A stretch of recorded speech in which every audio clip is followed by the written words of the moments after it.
À l'approche de la fête de Pâques, j'ai jugé intéressant d'évoquer un souvenir pascal, un souvenir d'une fête de Pâques qui m'a particulièrement marqué. C'était Pâques 1992, voici 28 ans donc. À l'époque, je vivais et je travaillais au Malawi. Le Malawi, un petit pays très peu connu en France, un petit pays d'Afrique australe sans accès à la mer et entouré par la Tanzanie, la Zambie et le Mozambique, et bordé par un immense lac, une véritable mer intérieure, longue de 600 km, large de 40 à 80 km. Je vivais à Blantyre, la principale ville du pays située au sud. Et pour le week-end pascal qui était assez long, j'ai eu l'idée saugrenue de prendre un vieux bateau qui assurait le service maritime, si je puis dire, lacustre, sur le lac, dans le petit port de Monkey Bay au sud du pays, avec des amis, et nous avons traversé le lac, fait plusieurs escales, et le dimanche de Pâques, donc en 1992, nous avons débarqué sur la jetée de Likoma. Alors qu'est-ce que c'est que Likoma? C'est une petite île de 18 km². Pour vous donner une idée, 18 km², c'est plus petit que l'île Dieu dans l'océan Atlantique. C'est l'équivalent de l'île de Capraia que l'on aperçoit depuis Bastia et depuis le Cap Corse. Likoma, c'est la plus grande de deux îles voisines, la plus petite étant Chisimulu. Alors à Likoma, il y a 10 500 habitants et à Chisimulu, 4 000 habitants. Ces deux îles forment aujourd'hui un district du Malawi. C'est une exclave du Malawi. Une exclave, c'est-à-dire c'est un territoire situé en dehors du territoire du Malawi et qui se trouve dans les eaux territoriales du Mozambique. Depuis la plage de Likoma, on aperçoit la plage du Mozambique située à moins de 2 km de là. C'est une petite île rocheuse couverte de baobabs et de manguiers, avec de très belles plages, des rochers, des petites criques et une eau turquoise. Le paradis des plongeurs, on peut apercevoir de très beaux poissons, petits poissons de toutes les couleurs. Aussitôt débarqués à Likoma, nous sommes dirigés vers la cathédrale afin d'assister à la messe. La cathédrale située à peu près à 500 mètres de l'endroit où nous avons débarqué. Cathédrale, et oui, cathédrale, dans une toute petite île de 18 km² se trouve la troisième plus grande cathédrale d'Afrique. C'est une cathédrale qui ressemble, enfin qui s'inspire en tout cas de celle de Winchester en Angleterre et qui a à peu près la même taille.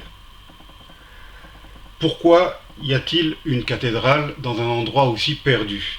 Pour le comprendre, il faut remonter un petit peu dans le passé. En 1880, en réponse à un appel du docteur Livingstone, des missionnaires anglicans d'une société missionnaire nommée Universities Mission to Central Africa, la mission des universités pour l'Afrique centrale. Donc ces missionnaires débarquèrent à Likoma et ils en firent leur quartier général. Ils pensaient, à partir de cette île située au centre du lac Malawi, pouvoir rayonner tout autour, dans les terres tout autour, à l'est, à l'ouest, au nord, au sud, et faire leur travail d'évangélisation.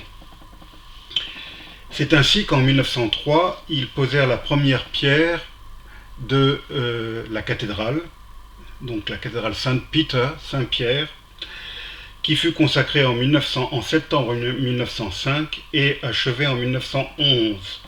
Cette cathédrale est construite en granit de Likoma, en granit local, et en briques. Elle comporte de nombreux et très beaux vitraux. Et l'autel est posé sur de la terre qui avait été apportée de Jérusalem. L'architecte était Frank George, qui par la suite allait être ordonné et était donc devenu révérend dans cette cathédrale. Depuis 1965, ce sont des évêques africains qui se succèdent. L'actuel évêque est Monseigneur Magangani. Alors j'ai un souvenir très fort de cette messe qui dura quasiment 4 heures, rythmée par des chants, de superbes chants de la chorale et par des danses. Je me souviens qu'au premier rang étaient assis les notables, dont le chef qui portait un costume 3 pièces et un très beau chapeau haut de forme et une très belle canne. Tout cela me dépaysait complètement, bien sûr. La cathédrale était remplie, il y avait des milliers de personnes, quasiment toute la population de l'île, et s'était rassemblée pour la fête de Pâques, pour cette messe anglicane.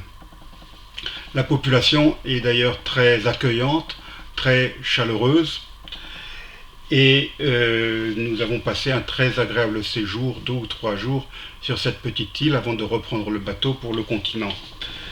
Je n'y suis jamais retourné depuis et j'en ai une grande nostalgie. C'est une petite île coupée du monde. Les gens vivent essentiellement de la pêche, aujourd'hui un petit peu du tourisme, mais c'est malgré tout une île qui est en dehors des grands sentiers touristiques, si je puis dire.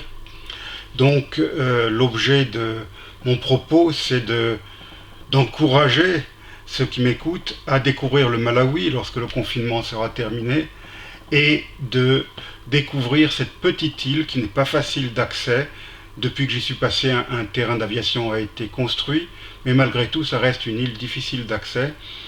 Mais je garantis le dépaysement le plus total. C'est une île magnifique. Et j'ai une pensée pour ses habitants.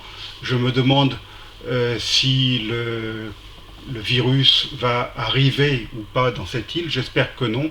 J'espère que les autorités du Malawi ont pris les mesures nécessaires pour isoler l'île afin que le virus ne l'atteigne pas, car il aurait des effets catastrophiques, je n'en doute pas. Je vous remercie et à bientôt.